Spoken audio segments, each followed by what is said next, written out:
លោកឆាត្រីនេះកំពុងតែចង់ធ្វើអ្វីដាក់ណាប់បាទីបានជាហ៊ានបញ្ឈរជើងកីឡាកររូបនេះរហូតទៅដល់1ឆ្នាំដោយសារតែខ្លាចណាប់បាទីផ្ដួលកីឡាករថៃបន្តទៀតឬមួយក៏យ៉ាងណាបងប្អូនជាអ្នកគ្រប់គ្រងនៅលើវិស័យគុនខ្មែរព័ត៌មានដោះក្តៅកគុកឬក៏អាចនិយាយបានថាជាព័ត៌មានមួយដែលគួរឲ្យភ្ញាក់ផ្អើលមែនតើដែលណាប់បាទីនេះកំពុងតែអុកលុកមែនតើនៅក្នុងពិភពរបស់វ័នអាចនិយាយបានថាកីឡាកររូបនេះប្រកួតបាទតែងតែផ្ដួលដៃគូឲ្យសន្លប់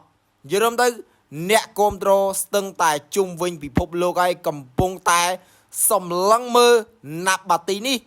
តើគាត់អាចនឹងក្លាយទៅជាម្ចាស់ខ្សែក្រវ៉ាត់នៅ One Championship ដែរឬអត់តែលទ្ធផលចុងក្រោយគឺលោកឆាត្រីដែលជាមេរបស់ One Championship សម្រាប់ចិត្តក្នុងការផ្អាកកីឡាកររូបនេះ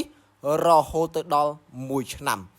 រឿងហេតុគឺមានផលដោយសារតែបាទវិជ្ជបណ្ឌិតឬក៏អាចនិយាយបានថាគ្រូពេទ្យនៅវ័នតែម្ដងពិនិត្យមើលឃើញថាណាប់បាទីនេះមានធាតុហាមឃាត់ឬក៏អាចនិយាយថាធាតុញៀននៅក្នុងបាទខ្លួនដែលធ្វើឲ្យលោកឆាត្រីនេះសម្រេចចិត្តក្នុងការបញ្ឈរជើងកីឡាកររូបនេះរហូតទៅដល់1ឆ្នាំនេះគឺជារឿងមួយដែលគួរឲ្យសោកស្ដាយមែនទែនចំពោះកីឡាករដែលល្អកដាប់ដៃរូបនេះបែរជាត្រូវបាទលោកឆាត្រីបញ្ឈរជើងឬអាចនិយាយថាក្លឹបនៅសង្វៀននៅវ័នបញ្ឈរជើង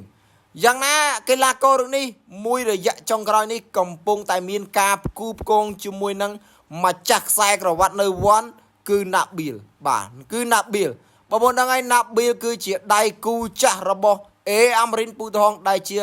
កីឡាករគុនខ្មែរកីឡាកររូបនេះធ្លាប់បានស្មើជាមួយនឹងអេអាមរិនបាទយ៉ាងណាណាប៊ីលមិនដឹងថាក្នុងរយៈពេល1ឆ្នាំដែល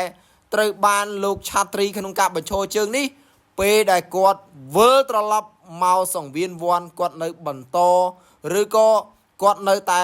ជាអ្នកជាកីឡាករដែលធ្វើបានល្អបន្តទៀតឬមួយយ៉ាងណាបាទព្រោះ admin ស្ទើរតែមិនដឹងដូចគ្នាថាសមត្ថភាពរបស់គាត់នៅដដែលឬយ៉ាងណាព្រោះ